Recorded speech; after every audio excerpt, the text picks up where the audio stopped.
नमस्कार, आदाब, सत श्री अकाल। मैं हूं आपका दोस्त, आपका होस्ट शुभेंद्र चौहान। आप लोगों का स्वागत करता हूं मंथली करंट अफेयर्स के सेशन के अंदर, जहां पर हम लोग हर महीने के कुछ ऐसे करंट अफेयर्स के ऊपर डिस्कस करते हैं जो कि अलग अलग टॉपिक के होते हैं और यूपीएससी पॉइंट ऑफ व्यू से इंपॉर्टेंट होते हैं। पिछले हफ्ते मेरे द्वारा सितंबर के पॉलिटी के करंट अफेयर्स जो है वो डिस्कस किए गए थे। इस बार हम लोग सितंबर के इंटरनेशनल रिलेशन के करंट अफेयर्स जो है वो डिस्कस करने वाले हैं। अगर आपको पॉलिटी के करंट अफेयर्स की वीडियो देखना है तो आपको पाथफाइंडर चैनल के ऊपर प्लेलिस्ट बनवा के रखी हुई है। वहां पर प्लेलिस्ट सेक्शन के अंदर जाना, वहां पर मंथली करंट अफेयर्स करके एक अलग प्लेलिस्ट है, उसको खोलना और वहां पर आपको ये मिल जाएगी। इस सेशन के अंदर हम लोग इंटरनेशनल रिलेशन के करंट अफेयर्स जो है वो डिस्कस करने वाले हैं, जो कि यूपीएससी पॉइंट ऑफ व्यू से इंपॉर्टेंट है। साथ में अगर आप लोगों को पिछले लेक्चर या इस लेक्चर की पीपीटी पीडीएफ चाहिए तो आप मेरे साथ में SRC10 टेलीग्राम ग्रुप के ऊपर जुड़ सकते हो, वहां पर आपको मिल जाएगी। इसके अलावा रोज सुबह 8 बजे द हिंदू एनालिसिस की क्लास मेरे द्वारा पाथफाइंडर चैनल के ऊपर ली जाती है। आप यहाँ पर ही मेरे साथ में जुड़ सकते हो। अगर आप लोगों को अकेडमी के ऊपर सब्सक्रिप्शन लेना तो आप लोग कोड यूज कर सकते हो SRC10, जिसके बाद में आप लोगों को मेरे द्वारा पर्सनली 1-on-1 मेंटरशिप मिलेगी। चलिए दोस्तों, शुरू करते हैं सेशन को। पर सबसे पहले हम लोग डिस्कस कर लेते हैं कि यार इंटरनेशनल रिलेशन का सिलेबस क्या है, मतलब कौन कौन से टॉपिक हम लोगों के लिए इंपॉर्टेंट है। ऐसे इंटरनेशनल इवेंट, फ्लोरा, फोना या कोई सी भी चीज जो इंडिया को, इंडिया के इंटरेस्ट को या इंडिया के डायस्पोरा को इंपैक्ट करती है, वो यूपीएससी पॉइंट ऑफ व्यू से इंपॉर्टेंट है according to the UPSC syllabus. ठीक है, चलिए सबसे पहला करंट अफेयर जो कि पिछले सितंबर के अंदर हम लोगों को खास देखने को मिला था वो ये था कि प्रधानमंत्री बांग्लादेश की भारत आई थी, शेख हसीना, और उस दौरान में कई सारे एग्रीमेंट जो है वो हुए हैं। सबसे पहली चीज तो बात हुई है कंप्रहेंसिव इकोनॉमिक पार्टनरशिप एग्रीमेंट की, जहां पर इंडिया और बांग्लादेश के बीच में गुड सर्विस, इन्वेस्टमेंट, कंपटीशन और इंटेलेक्चुअल प्रॉपर्टी राइट को लेके एक कंप्रहेंसिव इकोनॉमिक पार्टनरशिप एग्रीमेंट यानी कि फ्री ट्रेड एग्रीमेंट भविष्य में हो सकता है। सेकंड, कुशियार नदी को लेके एक एमओयू साइन हुआ 1996 के अंदर। गंगा रिवर वाटर शेयरिंग के बाद में ये पहला कोई सा रिवर का एमओयू है जो इंडिया और बांग्लादेश के बीच में साइन हुआ है, क्योंकि हर बार जब हम लोग एग्रीमेंट वगैरह साइन करने जाते हैं तो उस दौरान में बंगाल जो है वो विरोध कर देता है। पर ये कुशियार नदी का काफी इंपॉर्टेंट एमओयू जो है वो साइन हुआ है, जो कि आसाम और बांग्लादेश दोनों को बेनिफिट करेगा। ये कुशियार नदी कहाँ है, तो कुशियार नदी आपको आसाम के अंदर बराक नदी की स्ट्रीम के रूप में देखने को मिलेगी। इसके अलावा एक कनेक्टिविटी प्रोजेक्ट की भी यहाँ पर बात की गई है कि भारत जो है वो रुपसा ब्रिज बनाएगा। रुपसा ब्रिज कहाँ बनाएगा, खुलना से मोंगला के बीच में। खुलना और मोंगला आपको यहाँ पर दिखाई देंगे बांग्लादेश के अंदर। पर बांग्लादेश के अंदर भारत कनेक्टिविटी प्रोजेक्ट क्यों बना रहा है, उसके लिए ये समझना जरूरी है कि भारत के लिए बांग्लादेश क्यों इंपॉर्टेंट है। देखो, आपको यहाँ पर इंडिया और बांग्लादेश दोनों दिख रहे होंगे, ठीक है। अब इस मैप के अंदर थोड़ा ध्यान से देखना, तो इंडिया और बांग्लादेश के बीच के रिलेशन काफी इंपॉर्टेंट है ट्रेड पर्सपेक्टिव से, व्यापार के लिए, क्योंकि बांग्लादेश पूरे साउथ एशिया के अंदर सबसे बड़ा ट्रेडिंग पार्टनर है भारत का। इसी कारण से हम लोग कंप्रहेंसिव इकोनॉमिक पार्टनरशिप एग्रीमेंट की बात कर रहे हैं कि इंडिया बांग्लादेश के बीच में ये होने वाला है।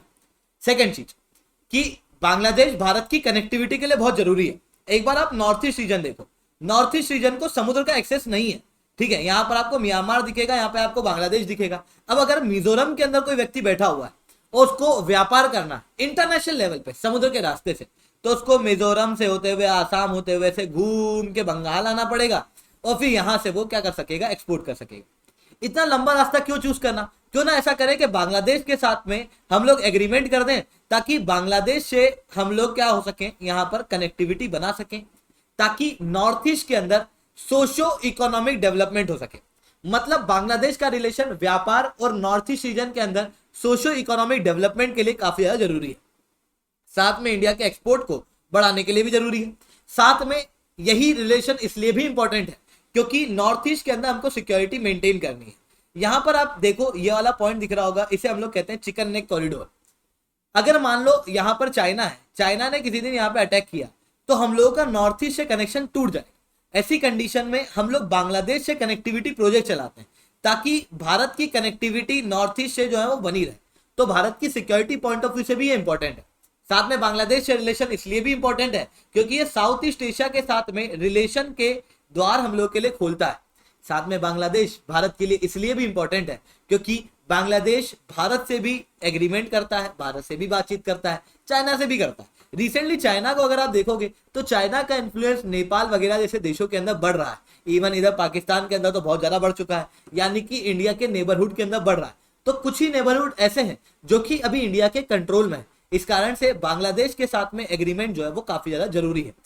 वहीं बांग्लादेश के साथ में रिलेशन के अंदर कुछ कमियां भी हैं भारत और इंडिया के भारत और बांग्लादेश के रिलेशन के बीच में। इन कमियों के अंदर सबसे पहली कमी यह है कि बांग्लादेश के अंदर रेडिकलाइजेशन देखने को मिल रहा है, जहां पर बांग्लादेश के अंदर इस्लाम है और बांग्लादेश के लोग ये समझते हैं कि इंडिया के अंदर केवल हिंदुइज्म है, जिसके कारण से कॉन्फ्लिक्ट जो है वो इंडिया और बांग्लादेश के अंदर बना रहता है।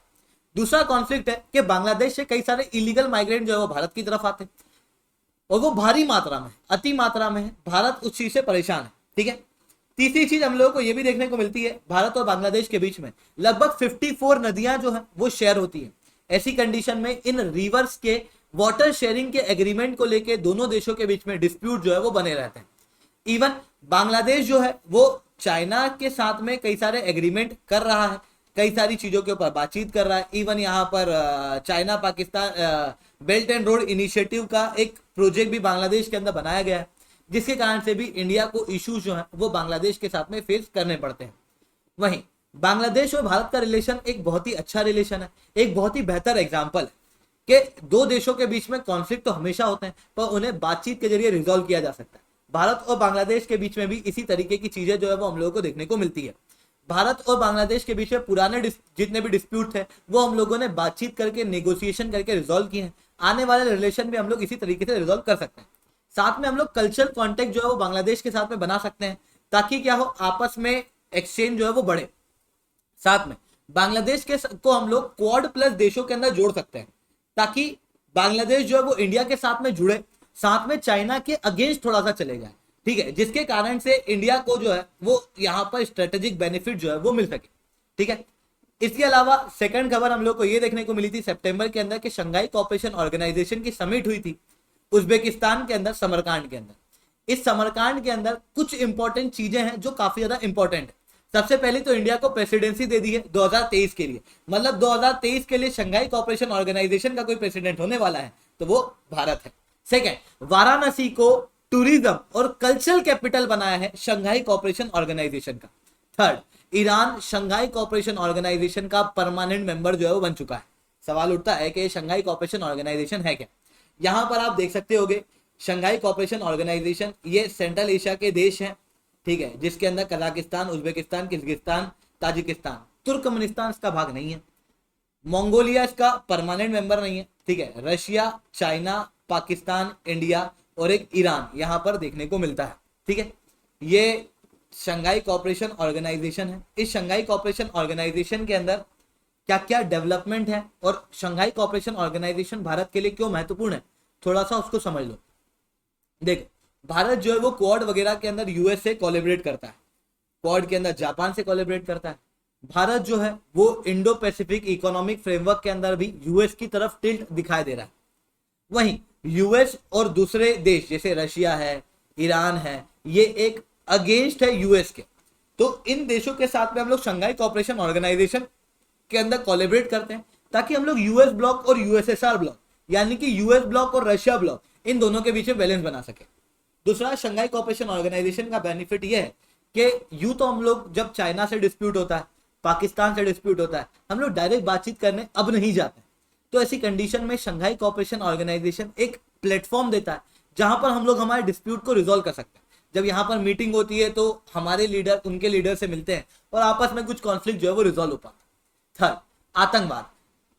भारत को आतंकवाद से खतरा रहता है पाकिस्तान, अफगानिस्तान, इन रीजन के अंदर। वहीं शंघाई कोऑपरेशन ऑर्गेनाइजेशन के अंदर एक सेपरेट बॉडी है आरएटीएस, जो बनी इसलिए है ताकि आतंकवाद को कंट्रोल कर सके। इसीलिए भारत के लिए काफी ज्यादा इंपॉर्टेंट है। भारत के लिए शंघाई कोऑपरेशन ऑर्गेनाइजेशन इसलिए भी इंपॉर्टेंट है क्योंकि यहाँ पर सेंट्रल एशिया है। सेंट्रल एशिया काफी ज्यादा इंपॉर्टेंट है क्योंकि यहाँ पर ऑयल बहुत अच्छा है, यहाँ पर कई सारे मिनरल्स और नेचुरल रिसोर्सेज है, जिसके अंदर आयरन वगैरह की अवेलेबिलिटी भी है। तो भारत अपनी एनर्जी रिक्वायरमेंट को डाइवर्सिफाई कर सकता है। हम लोग जो अभी मिडिल ईस्ट के ऊपर डिपेंडेंट रहते थे, सऊदी अरेबिया वगैरह, वहां पर काफी फ्लक्चुएशन रहते हैं, वहां पर युद्ध वगैरह चलता रहता है। तो हम लोगों को हमारे ऑयल के इंपोर्ट को डाइवर्सिफाई करना होता है, तो उसके लिए भी सेंट्रल एशिया हम लोगों के लिए महत्वपूर्ण हो सकता है। इवन भारत के लिए कनेक्टिविटी के लिए भी ये शंघाई कोऑपरेशन ऑर्गेनाइजेशन काफी ज्यादा जरूरी है, क्योंकि भारत को ऊपर डायरेक्ट कनेक्टिविटी मिल नहीं पाती, क्योंकि वहां पर पाकिस्तान ऑक्यूपाइड कश्मीर है जो कि भारत को पैसेज नहीं देता है। तो भारत क्या करता है, ईरान के साथ में कोऑपरेट करता है। ईरान के अंदर चबाहर पोर्ट, वहां से फिर हम लोग उज्बेकिस्तान वगैरह होते हुए ऊपर रशिया की तरफ जाते हैं, नॉर्थ साउथ कॉरिडोर, ठीक है, वो हम लोग डेवलप करते हैं। उसके अंदर सेंट्रल एशिया और ईरान जरूरी है, जो कि शंघाई कोऑपरेशन ऑर्गेनाइजेशन के मेंबर्स हैं, ठीक है। तो इसलिए इंडिया के लिए ये शंघाई कोऑपरेशन ऑर्गेनाइजेशन जरूरी है। वहीं शंघाई कोऑपरेशन ऑर्गेनाइजेशन के अंदर प्रॉब्लम्स क्या फेस करनी पड़ती है भारत को, देखो अमेरिका के साथ में जब भारत कोऑपरेट करता है उस दौरान में शंघाई कोऑपरेशन ऑर्गेनाइजेशन के अंदर जाता है, तो शंघाई कोऑपरेशन ऑर्गेनाइजेशन के अंदर जो देश है उसके अंदर है चाइना, उसके अंदर रशिया, उसके अंदर ईरान। बड़े बड़े दिग्गज बैठे हैं साहब जो अमेरिका के अगेंस्ट में। जब ये बड़े बड़े दिग्गज जो अमेरिका के अगेंस्ट वाले हैं वो यहाँ पर हैं, उस दौरान में भारत भी यहाँ जाता है, तो भारत के रिलेशन अमेरिका वगैरह से खराब होते हैं। इवन रशिया की तरफ हम लोग टिल्ट होते हुए दिखाई देते हैं, ठीक है। तो वो इशू हम लोग को फेस करना पड़ता है। दूसरा, यहाँ पर चाइना का बहुत ज्यादा डोमिनेंस है, रशिया चाइना की तरफ ज्यादा फोकस हो रहा है, पाकिस्तान चाइना के साथ में मिला हुआ है। ऐसी कंडीशन के अंदर क्या होता है कि इंडिया को थोड़ा सा साइडलाइन महसूस होता है यहाँ, ठीक है। थर्ड थिंग, हम लोग कह तो रहे हैं कि आतंकवाद को कंट्रोल करने के अंदर शंघाई कोऑपरेशन ऑर्गेनाइजेशन भारत की मदद कर सकता है, पर शंघाई कोऑपरेशन ऑर्गेनाइजेशन की आतंकवाद की डेफिनेशन अलग है, भारत की डेफिनेशन अलग है। भारत अपनी डेफिनेशन के अंदर कहता है कि जो स्टेट स्पॉन्सर टेररिज्म है हमको उसको रोकना है। शंघाई कोऑपरेशन ऑर्गेनाइजेशन टेररिज्म समझता है कि एक ऐसी चीज जो कि ऑर्डर को खराब करे, नॉर्मल ऑर्डर को खराब करे, इंटरनेशनल ऑर्डर को खराब करे, ऐसे नॉन स्टेट एक्टर्स को आतंकवाद समझा जाता है। तो दोनों की डेफिनेशन अलग है, इस कारण से भी हम लोगों को इशू जो है वो शंघाई कोऑपरेशन ऑर्गेनाइजेशन के अंदर फेस करने को मिलता है, ठीक है। साथ में सेंट्रल एशिया के साथ में डायरेक्ट कनेक्टिविटी हमारी नहीं बैठ पाती है, ईरान के साथ में रिलेशन जो है वो थोड़े से कमजोर हो रहे हैं, यूएसए के सैंक्शन के कारण। ये भी कुछ और डिस्प्यूट है जो हम लोगों को शंघाई कोऑपरेशन ऑर्गेनाइजेशन के अंदर दिक्कत देते हैं। इसके अलावा भारत के प्रधानमंत्री द्वारा 7th ईस्टर्न इकोनॉमिक फ्रेमवर्क को वर्चुअली ज्वाइन किया गया था। ये ईस्टर्न इकोनॉमिक फोरम क्या है, फ्रेमवर्क कह दिया sorry, eastern economic forum. Eastern economic forum का मतलब है ये रशिया के अंदर फार ईस्ट रीजन को डेवलप करने के लिए एक फोरम जो है वो रशिया द्वारा 2015 के अंदर डेवलप किया गया। अब ये फार ईस्ट रीजन क्या है, तो रशिया का ये वाला जो इलाका आप देख पाते हो जहां पर कामचाटका पेनिनसुला वगैरह है, इस रीजन को हम लोग कहते हैं फार ईस्ट रीजन। यहाँ पर बहुत अच्छे नेचुरल रिसोर्स हैं, काफी अच्छी फिशिंग है। क्यों अच्छी फिशिंग है, क्योंकि यहाँ पर देखना ऊपर आर्कटिक सर्कल है जो कि कोल्ड वाटर है, यहाँ पर ओखोटस्क स्ट्रीम आती है जो कि वार्म वाटर है।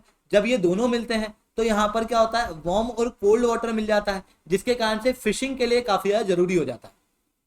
इवन यहाँ पर आयरन की अच्छी अवेलेबिलिटी है, ऑयल नेचुरल गैस की अच्छी अवेलेबिलिटी है, तो भारत जो है वो इन सारी चीजों का बेनिफिट जो है वो उठा सकता है। इवन रशिया भी चाहता है कि दूसरे देश यहाँ पर इंफ्रास्ट्रक्चर का डेवलपमेंट करे, इस कारण से इस ईस्टर्न इकोनॉमिक फोरम को बनाया गया है। इस फोरम के अंदर अलग अलग देश जो है वो आते हैं और यहाँ पर बिड लगाते हैं अपने इन्वेस्टमेंट के लिए, ठीक है। सबसे ज्यादा कोई इन्वेस्टमेंट यहाँ पर फार ईस्ट रीजन के अंदर करता है तो वो है चाइना, ठीक है। ये इसलिए भी इंपॉर्टेंट है फार ईस्ट रीजन क्योंकि ये बहुत ही एक कॉम्प्लिकेटेड रीजन है। यहाँ पर आप देखो फार ईस्ट रीजन आपको यहाँ पर दिखाई दे रहा है, इसके जस्ट नीचे देखना चाइना के साथ में बॉर्डर शेयर है, इधर आपको जापान दिखेगा, इधर आपको मंगोलिया दिखेगा, और जस्ट यहाँ पर ये स्ट्रेट को पार करने के बाद में आपको यूएसए मिल जाएगा।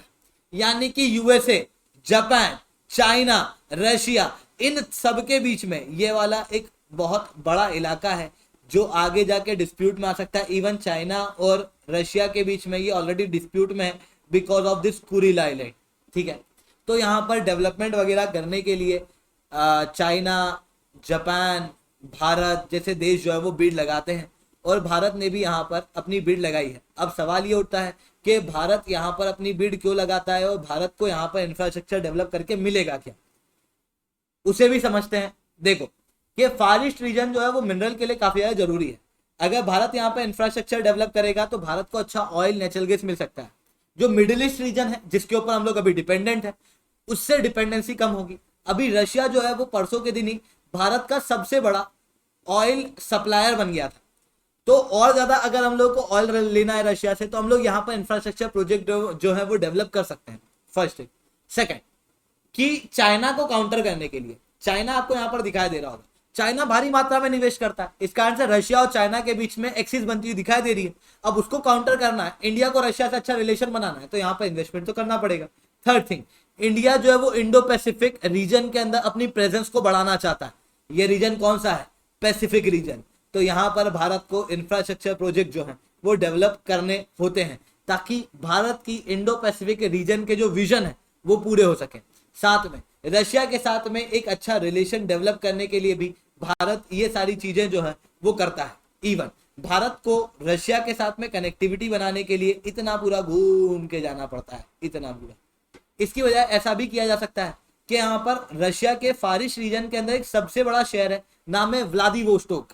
व्लादिवोस्टोक से चेन्नई के बीच में हम लोग एक पूरा ट्रांजिट जो है वो बनाने का प्रपोजल जो है वो दिया गया ताकि इंडिया और रशिया के बीच में जो डिस्टेंस है वो कम हो सके। ये व्लादिवोस्टोक भी फार ईस्ट रीजन के अंदर आता है, इस कारण से इंडिया के लिए ये इंपॉर्टेंट है। इसके अलावा इंडिया और फ्रांस के द्वारा Indo Pacific trilateral development fund जो है वो बनाया गया है। पहले समझो इंडो पैसिफिक ट्राइलेटरल कॉर्पोरेशन क्या है।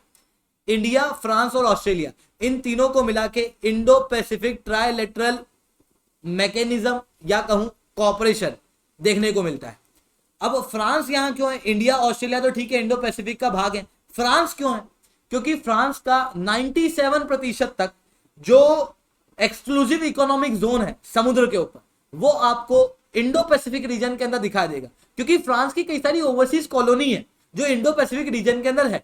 इस कारण से फ्रांस भी चाहता है कि यहाँ पर शांति वगैरह बनी रहे, और इसी कारण से यहाँ पर एक सेपरेट फंड बनाया गया। ये सेपरेट फंड क्यों बनाया गया?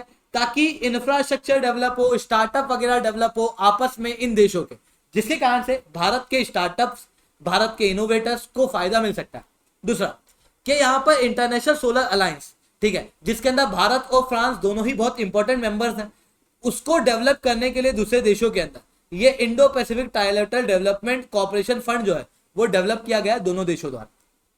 एक और फंड जो है वो वर्ल्ड बैंक द्वारा बनाया गया है ना, मतलब इसको होस्ट वर्ल्ड बैंक कर रहा है, जिसका नाम है फाइनेंशियल इंटरमीडिएटरी फंड। ये क्या फंड है? इस फंड के तहत पेंडेमिक को प्रिवेंट, प्रिपेयर और रिस्पॉन्स क्रिएट करने के लिए फंड किया जा रहा है। ये दोनों topic prelims point of view से इंपॉर्टेंट है। याद रखना कि FIF जो है उसको होस्ट करता है वर्ल्ड बैंक, ठीक है, इससे रिलेटेड क्वेश्चन आ सकते हैं। इसके अलावा इंडो पैसिफिक ट्रेड पिलर के अंदर भारत ने ज्वाइन नहीं किया है, यानी कि Indo Pacific economic framework.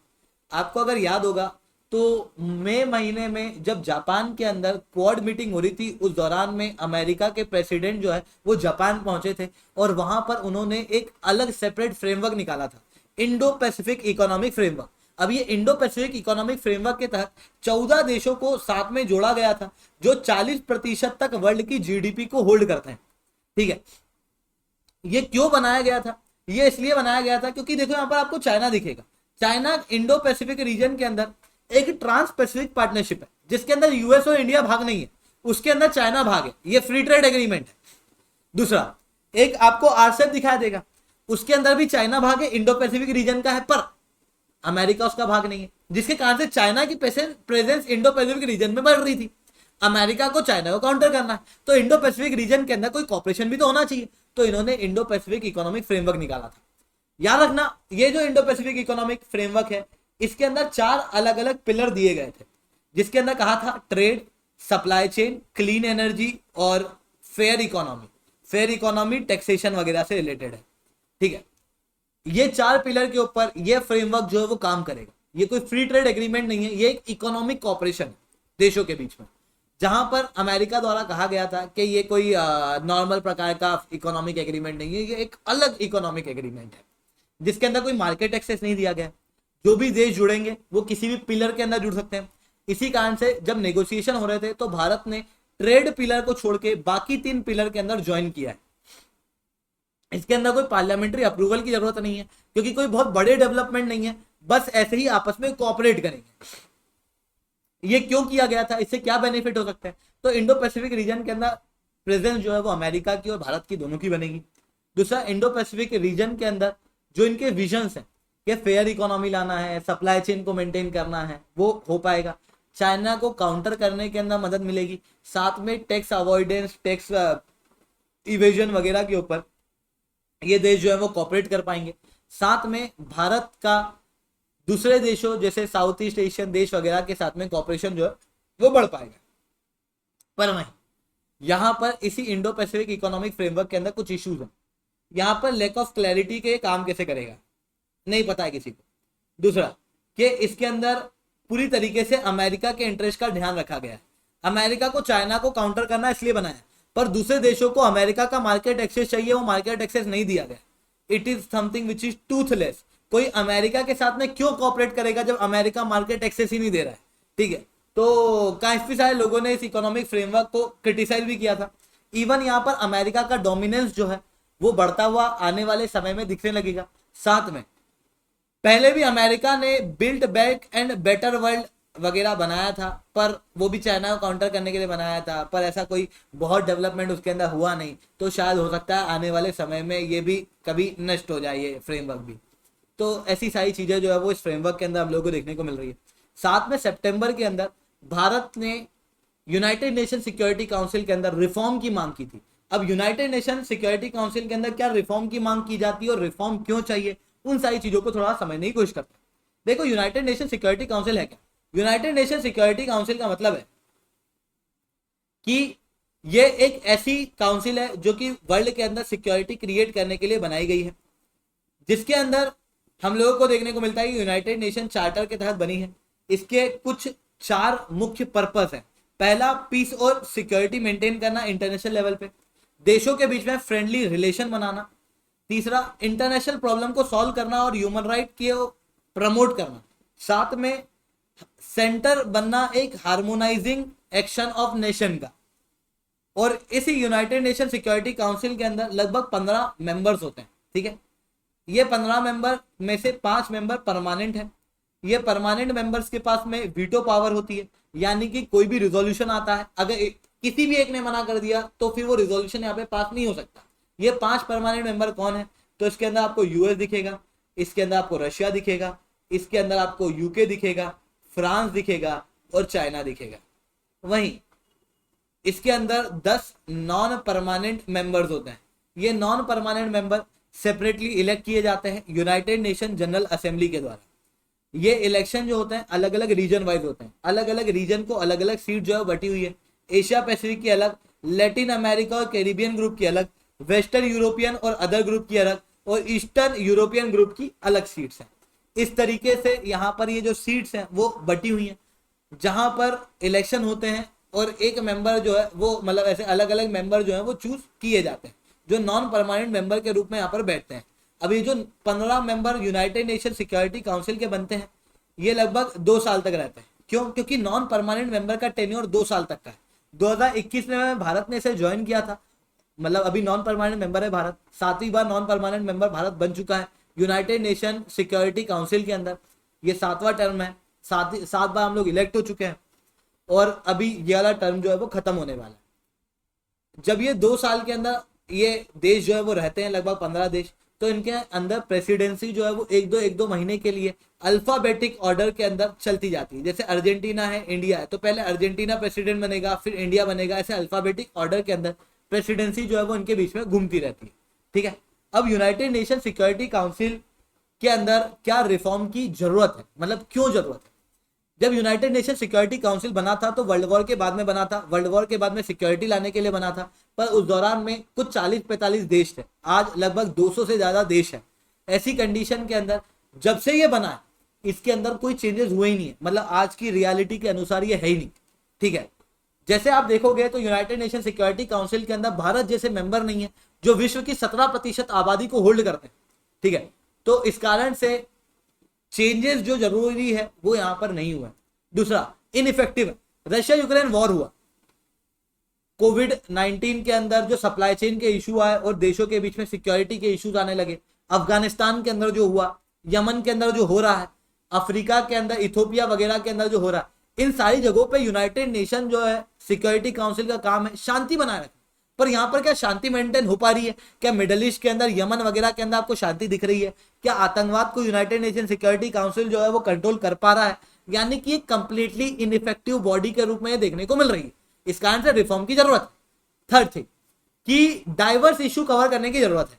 Security council के और सिक्योरिटी काउंसिल के ऊपर काम कर रही है, पर अभी स्टेटस क्वो वगैरह जैसी कई सारे और नई चीजें उभर के आ रही हैं, तो उन डाइवर्स इश्यूज को कवर करना जरूरी है। सप्लाई चेन इश्यूज, इनको भी कवर करना जरूरी है सिक्योरिटी काउंसिल के अंदर साथ में, क्योंकि दो देशों के बीच में युद्ध वगैरह सिक्योरिटी इश्यूज केवल इस वजह से नहीं आते क्योंकि दोनों देशों के बीच में कॉन्फ्लिक्ट है, उसके पीछे और भी कुछ बड़े कारण होते हैं, इसलिए और इश्यूज को कवर करो। Fourth thing, composition. मैंने क्या बताया, परमानेंट मेंबर के अंदर इन मेंबर को एक बार ध्यान से देखो। यूरोप एक छोटा सा कॉन्टिनेंट है, वहां से दो देश एक्सप्लिसिटली है, रशिया भी आपको यूरोप और एशिया दोनों में देखने को मिलेगा। तो यूरोप से इतना ज्यादा पार्टिसिपेशन परमानेंट मेंबरशिप, पर अफ्रीका से कोई मेंबर नहीं है। एशिया इतना बड़ा कॉन्टिनेंट, एक मेंबर। साउथ अमेरिका से कोई मेंबर नहीं। ऑस्ट्रेलिया जैसे बड़े कॉन्टिनेंट से कोई भी मेंबर नहीं, यानी कि अंडर रिप्रेजेंटेशन अलग अलग कॉन्टिनेंट का। तो जो मेंबरशिप है वो भी गड़बड़। साथ में वीटो पावर, देखो आप क्या कह रहे हो कि इनके पास में वीटो पावर है, यानी कि इनके द्वारा अगर रिजोल्यूशन एक्सेप्ट किया जाएगा तो होगा, नहीं होगा तो नहीं होगा, ठीक है। मतलब सिक्योरिटी कब हो सकती है, जब किसी चीज को सिक्योरिटी का इशू माने ये पांचों देश एक साथ। आप इसके अंदर अमेरिका और रशिया देखो, अमेरिका और चाइना देखो, क्या ये कभी सेम पेज पे आ पाते हैं? इवन कई बार अपनी वीटो पावर का प्रयोग इसलिए किया जाता है ताकि अपने पार्टनर्स को बचाया जा सके, ताकि अपने इंटरेस्ट को बचाया जा सके, वर्ल्ड की सिक्योरिटी के लिए नहीं। तो वैसे इश्यूज देखने को मिलते हैं, जैसे चाइना के द्वारा आतंकवाद को जब हम लोग 1267 कमेटी के अंदर आतंकवादी घोषित कराने लेके जाते हो, चाइना वहां पर टेक्निकल होल्ड लगाता है पाकिस्तान के इंटरेस्ट के लिए, क्योंकि वो चाइना के इंटरेस्ट के लिए जरूरी है। तो ये चीजें होती हैं। यूनाइटेड नेशन सिक्योरिटी काउंसिल के अंदर आज तक जितनी वीटो हुई है उसमें आधी से ज्यादा वीटो रशिया ने यूज करी है, क्यों? क्योंकि उसके इंटरेस्ट की बात है। तो वैसी चीजें हम लोगों को देखने को मिलती है ना, क्योंकि यहाँ पे रिजोल्यूशन अधिकतर रशिया के खिलाफ लाए जाते हैं, क्योंकि यहाँ पे वेस्टर्न कंट्री आपको ज्यादा दिखेगी, यूएस दिख जाएगा, यूके दिख जाएगा, फ्रांस दिख जाएगा, ये एक ही पोल है। तो फिर रशिया को बार बार वीटो पावर का प्रयोग करना पड़ता है। इस कारण से सिक्योरिटी काउंसिल के अंदर रिफॉर्म की मांग की जाती है अलग अलग ऑर्गेनाइजेशन के जरिए। अब अकेला भारत कहेगा तो रिफॉर्म हो जाएगा क्या? नहीं होगा। तो ऐसी कंडीशन में क्या किया जाता है कि ये देश मिलके क्या करते हैं, ग्रुपिंग बना लेते हैं, और ग्रुपिंग बना के फिर कहते हैं कि आप रिफॉर्म करो। तो एक तो क्या किया हुआ है, G4 देश बना लिए, जिसके अंदर ब्राजील, जर्मनी, इंडिया, जापान है। ये वो देश हैं जो कहते हैं कि परमानेंट और नॉन परमानेंट मेंबर्स की सीट को बढ़ाओ। दूसरा कि आपस में एक दूसरे को सपोर्ट करते हैं कि यार जर्मनी को भी सिक्योरिटी काउंसिल का परमानेंट मेंबर होना चाहिए, ऐसा भारत कहेगा, जर्मनी भारत को कहेगा कि भारत का भी मेंबर, भारत को भी मेंबरशिप मिलनी चाहिए। तो ये G4 देश है। वहीं एक L69 देश है, ये प्रो रिफॉर्म मेंबर्स हैं, जिसके अंदर 40 देश लगभग देखने को मिलते हैं। इवन इंडिया भी इसके अंदर पार्ट है। इसके अंदर Africa, Latin America, Caribbean, Asia, Pacific region की कंट्री हैं जो कहती हैं कि हम लोगों को यूनाइटेड नेशन सिक्योरिटी काउंसिल के अंदर चेंजेस, रिफॉर्म की मांग है, और इसमें 42 अलग अलग देश जो है वो देखने को मिलते हैं। वहीं एक रजाली करके यूनाइटेड नेशन जनरल असेंबली के प्रेसिडेंट थे 1997 के अंदर, इन्होंने यूनाइटेड नेशन सिक्योरिटी काउंसिल के अंदर रिफॉर्म करने के लिए एक प्लान दिया था। इसे कहा जाता है रजाली प्लान। रजाली प्लान क्या था कि अभी 15 मेंबर है ना, इसको बढ़ा के 24 मेंबर कर लो यूनाइटेड नेशन सिक्योरिटी काउंसिल में। 15 मेंबर, अभी 10 मेंबर नॉन परमानेंट है और 5 मेंबर परमानेंट है। तो एक काम करो, परमानेंट मेंबर 10 कर लो, 5 और परमानेंट मेंबर जोड़ दो। पर ये जो नए परमानेंट मेंबर होंगे इनके पास में वीटो पावर नहीं होगी, पुराने मेंबर के पास में वीटो पावर होगी। रजाली प्लान में ये कहा गया कि जो 10 नॉन परमानेंट मेंबर, इसमें 4 और जोड़ दो, टोटल 14 नॉन परमानेंट मेंबर कर दो। तो 10 और 4 total 24 member United nation security council के अंदर कर दो, ऐसा यहाँ पर कहा गया था। हालांकि इस रजाली प्लान का काफी ज्यादा विरोध हुआ और एक यूनाइटेड फॉर कंसेंसस करके ग्रुप बना है।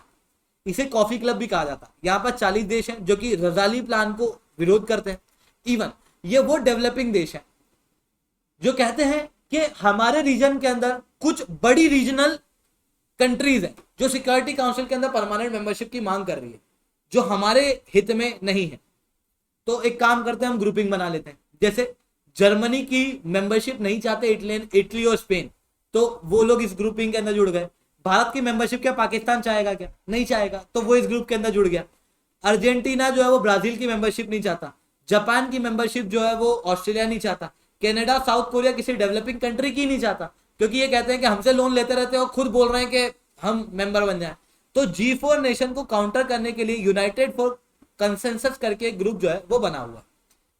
अब भारत जो है वो यूनाइटेड नेशन सिक्योरिटी काउंसिल के अंदर मेंबरशिप की बात क्यों करता है? आज भारत वर्ल्ड लीडर के रूप में उभर के आ रहा है, एक बड़ी अर्थव्यवस्था है, 17% आबादी है, सबसे बड़ी पीस कीपिंग फोर्स हम लोगों ने दी हुई है। भारत जो है वो 7 बार नॉन परमानेंट मेंबर बन चुका है, यानी कि दूसरे देश भी चाहते हैं कि भारत को परमानेंट मेंबरशिप मिले। भारत आज न्यूक्लियर पावर है, वर्ल्ड का मैन्युफैक्चरिंग हब है। ऐसी कंडीशन में भारत अगर इस सिक्योरिटी काउंसिल का मेंबर नहीं होगा तो ये सिक्योरिटी काउंसिल हकीकत में पूरे वर्ल्ड को रिप्रेजेंट ही नहीं कर पाएगी। ऐसी कंडीशन में इंडिया जो है इन आधार पे कहता है कि हम लोगों को सिक्योरिटी काउंसिल के अंदर रिफॉर्म चाहिए। तो दोस्तों आज के लिए इतना ही रखते हैं। लेक्चर अच्छा लग गया तो लाइक कर दो, लेक्चर बहुत अच्छा लगा तो SRC10 कमेंट करो। अगर आप लोगों को अनअकैडमी के ऊपर सब्सक्रिप्शन लेना है तो आप लोग कोड यूज कर सकते हो दोस्तों SRC10, जिसके बाद में आप लोगों को मेरे द्वारा पर्सनली 1-on-1 मेंटरशिप मिलेगी। दोस्तों आज के लिए इतना ही। जय हिंद, जय भारत।